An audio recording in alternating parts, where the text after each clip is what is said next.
Olá pessoal, aqui é o professor Herbert Almeida. Eu estou gravando esse vídeo para conversar um pouquinho com vocês sobre as mudanças que nós tivemos essa semana em relação às regras sobre o acesso à informação. Na verdade, as mudanças são em relação às autoridades competentes para a realização da classificação da informação em grau de sigilo, né? Nós sabemos que as informações públicas, a regra é a transparência, mas as informações podem ser classificadas quanto ao seu grau de sigilo em ultra secreta, secreta ou então informação reservada. E foi noticiado na mídia, né, que recentemente houve uma alteração na Lei de Acesso à Informação. Pessoal, não é bem por aí não. Não foi a Lei de Acesso à Informação que sofreu alteração. A Lei de Acesso à Informação é a Lei 12.527 de 2011. Essa lei não sofreu nenhuma alteração. O que foi alterado é o decreto que regulamenta a Lei de Acesso à Informação no âmbito da Administração Pública Federal. Então já a partir daqui a gente vai começar a falar um pouquinho sobre essas mudanças.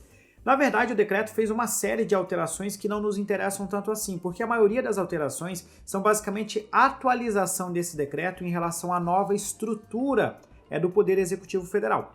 Por exemplo, atualmente a gente não tem mais o Ministério do Planejamento, e aí todas as competências do Ministério do Planejamento lá dentro do decreto foram substituídas por competências do Ministério da Economia. Então muitas dessas alterações são basicamente isso, trocar o Ministério do Planejamento pelo Ministério da Economia, lá naquela comissão que é encarregada de realizar a reavaliação das classificações de informações, foram incluídos os ministérios novos e excluídos os ministérios antigos.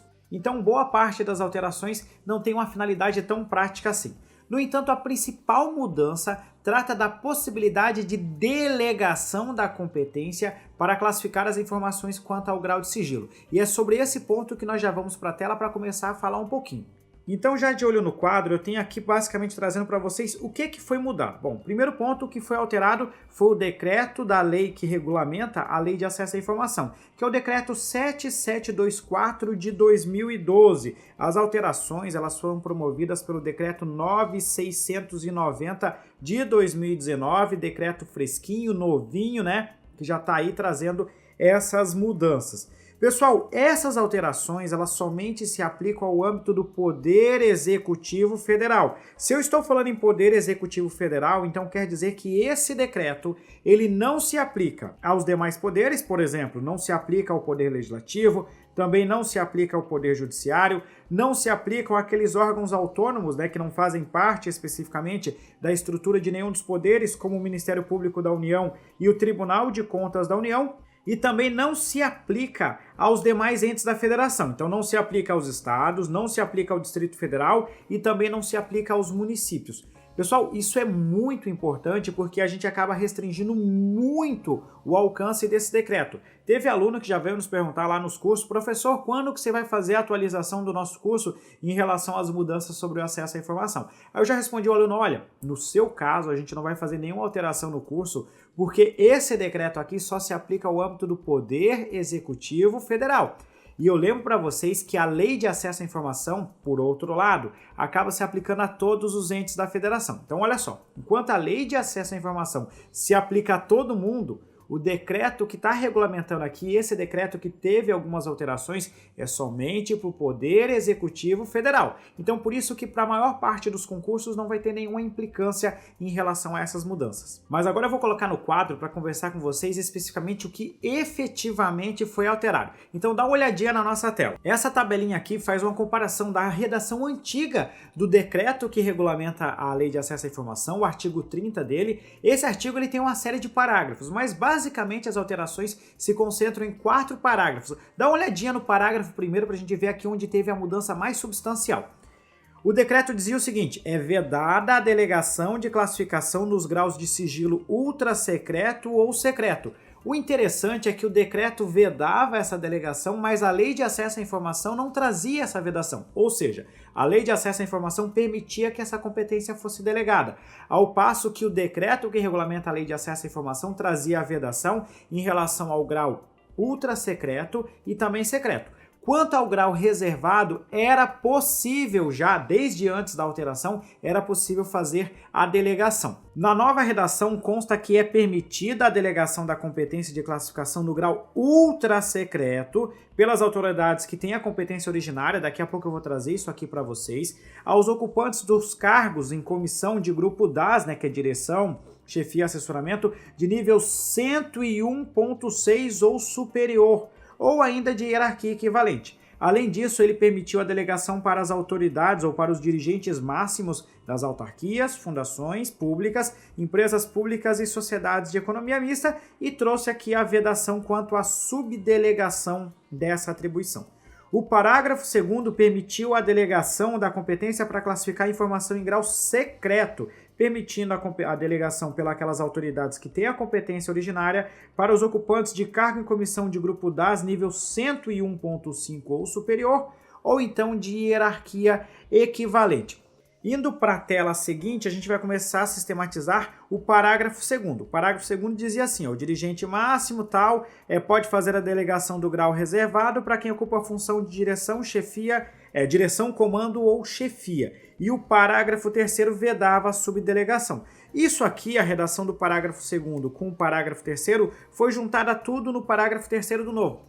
Provavelmente eles fizeram essa alteração só para adequar o número dos parágrafos ali. Então eles pegaram um texto que estava em 2 parágrafos e colocaram em um só. Mas quanto ao conteúdo em si não teve qualquer alteração. Então veja aqui, parágrafo 3º tem toda a mesma regra do parágrafo 2º, mas a parte final que é vedada a subdelegação. O parágrafo 4º ele basicamente só atualizou essa redação aqui, dizendo que quem tem a competência, que quem receber a delegação para classificar informação em grau reservado terá que comunicar, terá que dar ciência do ato de classificação à sua autoridade delegante no prazo de 90 dias. É interessante que essa competência ou essa determinação do parágrafo 4º se aplica somente em relação àquela delegação para a classificação do grau reservado.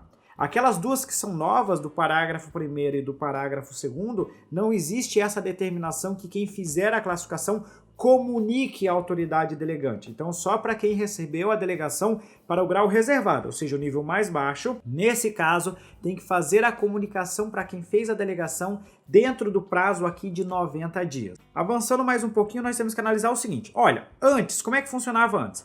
Antes, não era possível delegar a classificação ultrasecreta ou secreta, mas podia delegar a reservado. Agora, pode delegar todas, ou seja, a ultrasecreta, a secreta e também a reservada. Além disso, aqui eu vou trazer para vocês a competência originária. Essa competência originária é aquela que consta lá na Lei 12.527, que é a nossa lei de acesso à informação. Olha só, é competente para classificar a informação em ultrasecreta o presidente da República, o vice-presidente, os ministros de Estado ou autoridades com competências, atribuições equivalentes, os comandantes das Forças Armadas, ou seja, o comandante do Exército, da Marinha e também da Aeronáutica, os membros aqui de missões diplomáticas ou consulares permanentes no exterior. Isso aqui é lá no âmbito do exterior que eles podem fazer essa classificação. Tem competência para classificar como secreta todas essas autoridades aqui acima, além disso os titulares das entidades administrativas, ou seja,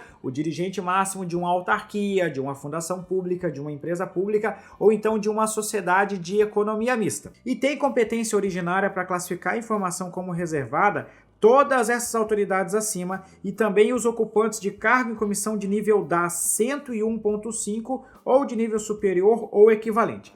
É aqui, pessoal, que vem a minha principal crítica em relação ao que as pessoas estão falando por aí. Porque já existia competência para que um ocupante de cargo em comissão fizesse a classificação da informação em reservada. Na verdade, nós demos uma ampliada um pouquinho dessas condições de delegação, mas já existia essa competência anteriormente. Nesse caso, o decreto ele se adequou à redação da Lei de Acesso à Informação quanto à possibilidade de delegação. É lógico que não me cabe nesse vídeo fazer um juízo político sobre essa possibilidade. Eu só estou trazendo aqui para vocês as informações técnicas pensando numa possível cobrança em concurso público, mas você deve tomar as suas conclusões sempre por meio da leitura. Você deve buscar a Lei de Acesso à Informação, o decreto que regulamenta a Lei de Acesso à Informação, e a partir daí você toma as suas conclusões sobre esse assunto. Voltando para o quadro, eu vou colocar agora para vocês, aqui a competência originária, aquela que está lá na Lei 12.527.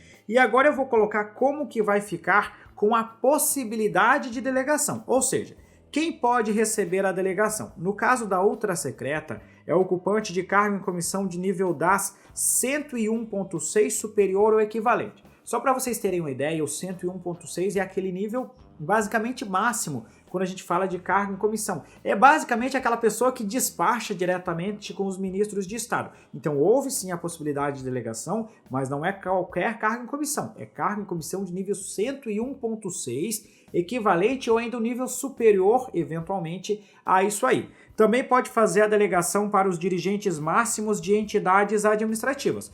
Ou seja, pode delegar aqui para um dirigente de uma autarquia, de uma fundação, empresa pública ou sociedade de economia mista. Eu lembro vocês que originariamente as autoridades máximas das entidades administrativas já têm a competência para classificação em reservado. Então, reservado eles já podem fazer isso de forma originária, mas também podem receber a delegação para fazer também a da ultra secreta. Voltando para a tela, a classificação secreta pode ser delegada ao ocupante de cargo em comissão 101.5 superior ou equivalente. Ah, professor, mas por que não tem a delegação aqui para os titulares de entidades administrativas? Porque eles já têm essa competência originariamente, então eles não precisam receber a delegação nesse segundo ponto. E voltando para a tela, em relação à informação reservada, a classificação da informação como reservada, há a possibilidade de delegação ao ocupante de função de direção, comando ou chefia. Talvez aqui fique uma crítica um pouco maior por essa possibilidade de qualquer ocupante de função de direção, comando ou chefia poder realizar a classificação. Mas eu quero fazer 3 observações em relação a esse último aspecto. Primeiro é que aqui não houve nenhuma mudança. Essa possibilidade de delegação já existia antes. Talvez as pessoas não tenham dado tanta atenção a isso. Mas esse terceiro aspecto não houve nenhuma mudança. Já existia a possibilidade de delegar a competência para classificar na função de reservada a ocupante de função de direção, comando ou chefia. Essa é a primeira observação. A segunda observação é que quem faz a delegação, nesse caso aqui, não é quem tem competência para classificar, mas sim a autoridade máxima daquele órgão. Então não é qualquer um que pode fazer a delegação. Tem que ser a autoridade máxima do órgão, nesse terceiro caso, que poderá fazer a delegação para o ocupante de função de direção, comando ou chefia. E por fim, a terceira observação é que não é qualquer cargo em comissão, porque veja que quando a gente fala de cargo em comissão, a gente pode ter um cargo de comissão de direção, de chefia ou de assessoramento. E no caso do assessoramento, que seriam a maioria dos cargos em comissão, não existe a possibilidade de delegar para este último caso. Veja só o que diz na tela: direção, comando ou chefia, não envolvendo, portanto, o ocupante de cargo em comissão de mero assessoramento. Pessoal, então dessa forma, voltando aqui para o quadro, a gente conclui tudo e assim eu consigo fazer aqui com vocês a análise sobre esse decreto. Volto a dizer para vocês mais uma vez, eu não estou fazendo nenhum juízo se eu concordo ou não concordo com esse decreto. O meu objetivo aqui único é mostrar para vocês o conteúdo dessa atualização e você pode fazer as anotações no seu material para uma eventual cobrança de prova. Aqui para fechar também uma outra ressalva é que eu, por exemplo, não vou mexer em quase nenhum dos meus cursos. Por quê? Porque são poucos os cursos que cobram o regulamento da Lei de Acesso à Informação. Então, se você está estudando para um concurso de âmbito estadual, distrital ou municipal, você não se preocupa com essa atualização. Está estudando para um concurso que seja fora do Poder Executivo Federal, na maior parte das vezes você também não vai se preocupar com essa atualização. Agora, se você estuda para um concurso que esteja exigindo expressamente o regulamento da Lei de Acesso à Informação do âmbito do Poder Executivo Federal, aí sim, neste último caso, é que você vai ter que se preocupar um pouquinho com essas atualizações. É isso aí, pessoal. Agradeço se você chegou até aqui assistindo esse nosso vídeo. Deixe o seu curtir, deixe o seu comentário, lógico, sem entrar em qualquer polêmica, por favor, que não é o nosso objetivo aqui. E vamos continuando firmes, comprometidos, rumo ao seu projeto de aprovação. Um grande abraço e até a próxima.